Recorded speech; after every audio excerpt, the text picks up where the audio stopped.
শেখ হাসিনার দেশ ছাড়ার ৭২ ঘন্টা পর বাংলাদেশে গঠিত হয়েছে অন্তর্বর্তীকালীন সরকার। বৃহস্পতিবার এই সরকারের প্রধান হিসেবে শপথ বাক্য পাঠ করেছেন নোবেলজয়ী অর্থনীতিবিদ মোহাম্মদ ইউনূস।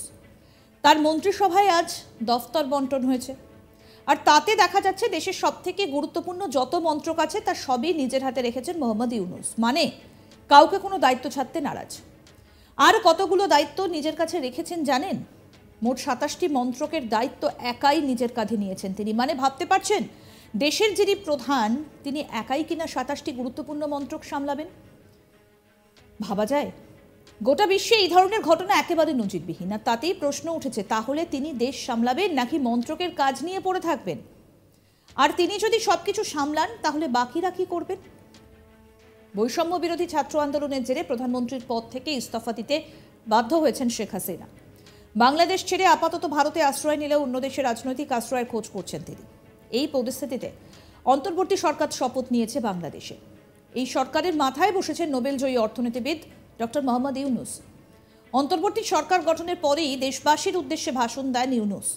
আর অন্তর্বর্তী সরকারের প্রধান উপদেষ্টার পদে আসীন হয়ে ইউনূস জানিয়ে দেন, এই সরকার দেশের প্রত্যেকের সরকার, এখানে থাকবে প্রত্যেকের আকাঙ্ক্ষা পূরণের অধিকার।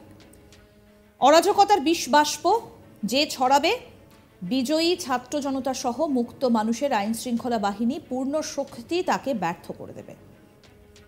বাংলাদেশের অন্তর্বর্তী সরকারের প্রধান উপদেষ্টা হিসেবে বিভিন্ন মন্ত্রকের দায়িত্ব বন্টন করলেন মোহাম্মদ ইউনূস। ২৭টি মন্ত্রক নিজের হাতেই রেখেছেন তিনি। বৃহস্পতিবার ইউনূসের সঙ্গে যে ১৩ জন শপথ নিয়েছেন অন্তর্বর্তী সরকারের উপদেষ্টা হিসেবে, তাদের মধ্যে আরও ১৮টি মন্ত্রকের দায়িত্ব ভাগ করে দেওয়া হয়েছে। প্রধান উপদেষ্টা ইউনূসের হাতে যে ২৭টি মন্ত্রক রয়েছে সেগুলো কি কি আসুন আগে বলি আপনাদের। মন্ত্রিপরিষদ বিভাগ, প্রতিরক্ষা বিভাগ, সশস্ত্র বাহিনী বিভাগ, শিক্ষা মন্ত্রক, সড়ক পরিবহন ও সেতু মন্ত্রক, খাদ্য মন্ত্রক, গৃহায়ন ও গণপূর্ত মন্ত্রক, ভূমি মন্ত্রক, বস্ত্র ও পাট মন্ত্রক, কৃষি মন্ত্রক, বিজ্ঞান প্রযুক্তি মন্ত্রক, রেল মন্ত্রক, জনপ্রশাসন মন্ত্রক, বিদ্যুৎ জ্বালানি খনিজ সম্পদ মন্ত্রক, নৌ পরিবহন মন্ত্রক, জলসম্পদ মন্ত্রক, মহিলা ও শিশু বিষয়ক মন্ত্রক, দুর্যোগ ব্যবস্থাপনা ও ত্রাণ মন্ত্রক, তথ্য ও সম্প্রচার মন্ত্রক, প্রবাসী কল্যাণ ও বৈদেশিক কর্মসংস্থান মন্ত্রক, বাণিজ্য মন্ত্রক, শ্রম ও কর্মসংস্থান মন্ত্রক, অসামরিক বিমান পরিবহন ও পর্যটন মন্ত্রক, সংস্কৃতি মন্ত্রক, মুক্তিযুদ্ধ বিষয়ক মন্ত্রক, পার্বত্য চট্টগ্রাম বিষয়ক মন্ত্রক, প্রাথমিক ও গণশিক্ষা মন্ত্রক।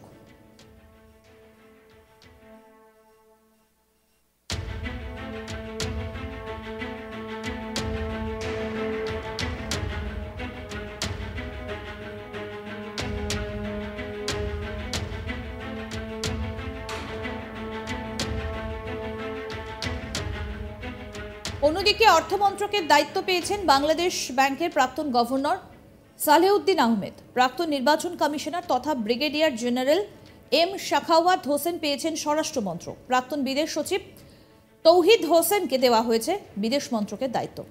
মানবাধিকার সংস্থা অধিকারের নির্বাহী পরিচালক আদিলুর রহমান খান শিল্প মন্ত্রকের দায়িত্ব পেয়েছেন।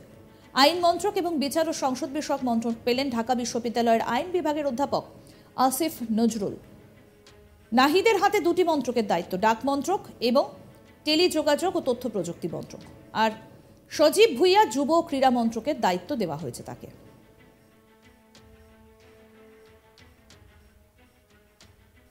মোহাম্মদ ইউনূসের নেতৃত্বাধীন অন্তর্বর্তী সরকারে 16 সদস্যের উপদেষ্টা পরিষদ ঘোষণা করা হয়। এই অন্তর্বর্তীকালীন সরকার একটা নির্দিষ্ট সময়ের জন্য বাংলাদেশকে নেতৃত্ব দেবে এবং নির্বাচিত সরকারের কাছে ক্ষমতা হস্তান্তরের জন্য নির্বাচন তত্ত্বাবধান করবে। উপদেষ্টাদের মধ্যে রয়েছেন সালেউদ্দিন আহমেদ, আসিফ নজরুল, আদিলুর রহমান খান, হাসান আরিফ, তৌহিদ হোসেন, সৈয়দা রেজওয়ানা হাসান, নাহিদ ইসলাম, আসিফ মাহমুদ, সজীব ভুইয়া, জেনারেল এম সাখাওয়াত হোসেন, সুপ্রদীপ চাকমা, ফরিদা আখতার, বিধান রঞ্জন রায়, খালিদ হাসান, নূরজাহান বেগম, শারমিন মুর্শিদ এবং ফারুকি আজম। বাংলাদেশের অন্তর্বর্তী সরকারকে দেশে নতুন নির্বাচন করানোর দায়িত্ব দেওয়া হয়েছে।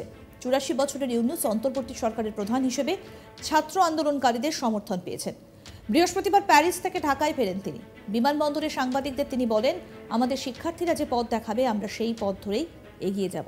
বাংলাদেশের নতুন প্রধান হওয়া মোহাম্মদ ইউনূস নোবেল পুরস্কার বিজয়ী ৩২তম ব্যক্তি হয়েছেন এবং তিনি এখন রাষ্ট্রপ্রধানের দায়িত্ব পালন করবেন। কি বলছেন শুনব। দেশের সকল মানুষকে আজ স্বাধীন, নির্ভয়, নিরুদ্বেগ থাকার জন্য নিশ্চয়তা দেওয়ার জন্য আমাদের ছাত্র শহীদরা প্রাণ দিয়েছেন। এই অভ্যুত্থানের মাধ্যমে সৃষ্ট সরকার দেশের প্রত্যেকের সরকার। এখানে থাকবে সকলের আকাঙ্ক্ষা পূরণের অধিকার। অরাজকতার বিষ বাষ্প এখন যেই ছড়াবে, বিজয়ী ছাত্র জনতা সহ মুক্ত মানুষের আইন শৃঙ্খলা বাহিনীর পূর্ণ শক্তি তাকে ব্যর্থ করে দেবে। নিষ্ঠুর স্বৈরাচারী সরকার দূর হয়ে গেছে। কাল সূর্য উদয়ের সঙ্গে সঙ্গে গণতন্ত্রের, সুবিচারের, মানবাধিকারের, নির্ভয়ে মত প্রকাশের পূর্ণ স্বাধীনতার জন্য সকলের স্বাচ্ছন্দ্যে জীবন ধারণের সুযোগ প্রদানের সচেষ্ট সরকারের ঘনিষ্ঠ সান্নিধ্য ও সহমর্মী পরশ দলমত নির্বিশেষে সবাই উপভোগ করবেন। এটাই আমাদের লক্ষ্য। আমাদেরকে এই লক্ষ্য পূরণে সাহায্য করুন। সারা বিশ্ব আজ অবাক হয়ে বলছে, সাবাস বাংলাদেশ, সাবাস বাংলাদেশের ছাত্র জনতা। আমরা এই অর্জনটাকে আর অনেক দূর নিয়ে যেতে চাই। আমাদের ছাত্র জনতার জন্য কিছুই অসম্ভব নয়। আমাদের তরুণরা অসম্ভবকে সম্ভব করতে পারে, তারা সেজন্য প্রতিজ্ঞাবদ্ধ। যদি আমরা ঐক্যবদ্ধ থাকি, ধ্বংসাত্মক কর্মকাণ্ড থেকে দূরে থাকি, সবার জন্য মুক্ত পরিবেশ সৃষ্টি করতে পারি, আমাদের বিজয় অবশ্যই হবে। সরকারের দায়িত্ব গ্রহণ করার মাত্র কিছুক্ষণ পরেই আমি আপনাদের কাছে দুটো কথা বলতে এসেছি। আজ দ্বিতীয়বার যারা স্বাধীনতার স্বাদ আমাদের সকলের জন্য সম্ভব করল, সেই বৈষম্য বিরোধী ছাত্র আন্দোলনের শহীদ ছাত্র জনতা এবং এতে আহত অসংখ্য আন্দোলনকারীকে স্মরণের মাধ্যমেই দেশবাসীকে আমি কিছু কথা বলতে চাই। তাদের দুঃসাহসিক আত্মত্যাগ, সাহস ও সারা দেশকে ঐক্যবদ্ধ করার বিনিময়ে ছাড়া এই স্বাধীনতা অর্জন কখনোই সম্ভব হতো না। সেই সঙ্গে তাদের সেই মুক্তির আকুতি উপলব্ধি করে সেনা, নৌ এবং বিমান বাহিনীর যে অকুতোভয় সদস্যরা দেশের মানুষের পাশে এসে দাঁড়িয়ে এই বিজয়কে ত্বরান্বিত করেছেন, তাদের প্রতিও জানাই জাতির পরম কৃতজ্ঞতা ও অভিনন্দন। ছাত্র জনতার অভ্যুত্থানে আমাদের দ্বিতীয় স্বাধীনতা অর্জন উৎসবের মুহূর্তে এই স্বাধীনতাকে নস্যাৎ করার জন্য ষড়যন্ত্রকারীরা দেশে একটা অরাজকতার ও ভীতির পরিবেশ সৃষ্টি করেছে। অরাজকতা আমাদের শত্রু, একে দ্রুত পরাজিত করতে হবে। এই মুহূর্তে সরকারের আরো আপডেট পেতে দেখতে থাকুন আজ তাক বাংলার ইউটিউব চ্যানেল, সাবস্ক্রাইব করুন।